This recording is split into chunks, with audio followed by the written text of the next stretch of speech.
Pradžios knyga, 35 skyrius. Dievas tarė Jokūbui, kelkis ir eik į Betelį ir apsistok ten, pastatyk aukurą Dievui, kuris tau pasirodė, kai bėgai nuo savo brolio Ezavo. Jokūbas įsakė saviesiems ir visiems buvusiems su juo, pašalinkite svetimus dievus, kurie yra tarp jūsų, apsivalykite ir pakeiskite drabužius. Eikime į Betelį, ten pastatysiu aukurą Dievui, kuris mane išklausė pavojuje ir buvo su manimi kelyje, kuriuo aš ėjau.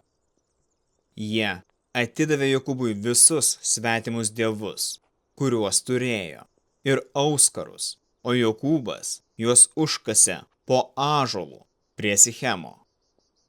Jie iškeliavo ir siaubas nuo Dievo apėmė aplinkinius miestus, kad niekas nedrįso vytis Jokūbo sūnų.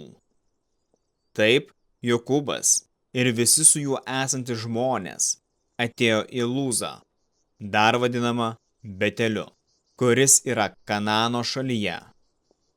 Ten jis pastatė aukurą ir tą vietą pavadino El Beteliu, nes ten jam pasirodė Dievas, kai jis bėgo nuo savo brolio veido.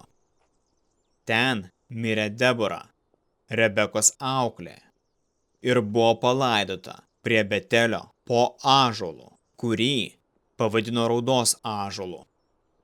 Dievas vėl pasirodė Jokūbui, kai jis atvyko iš Padan Aramo ir jį palaimino.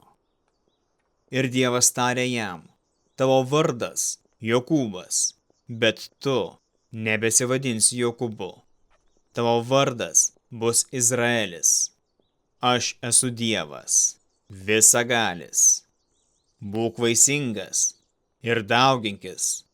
Tauta ir daugelis tautų atsiras iš tavęs, ir karaliai išeis iš tavo strėnų. Ta žemę, kurią daviau Abromui ir Izaokui, atiduosiu tau ir po tavęs duosiu tavo palikuonims. Tada Dievas pasitraukė nuo jo iš tos vietos, kur su juo kalbėjo. Jokūbas pastatė akmeninį paminklą toje vietoje, kur Dievas kalbėjo su juo, išliejo ant jo geriamąją auką ir aliejaus. Jokūbas pavadino tą vietą, kur Dievas su juo kalbėjo, Beteliu. Iš Betelio jie keliavo toliau.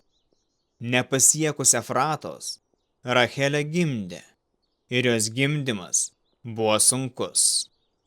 Jai esant gimdymo kančiose, pribuvėja jai tarė, nebijok, ir šį kartą turėsi sūnų. Kai jos siela buvo beatsiskirianti, nes ji buvo prie mirties, ji pavadino jį Ben-Oniu, bet tėvas jį pavadino Benjaminu. Ir Rachelė mirė ir buvo palaidota prie kelio einančio į Efratą, tai yra Betliejų. Jokūbas pastatė ant jos kapo paminklą. Tas Rachelės kapo paminklas tebestovi iki šios dienos. Izraelis keliavo toliau ir apsistojęs pasistatė palapines anapus Edero bokšto. Izraeliui gyvenant anoje šalyje, Rubenas miegojo su savo tėvo sugulove Bilha. Izraelis tai sužinojo.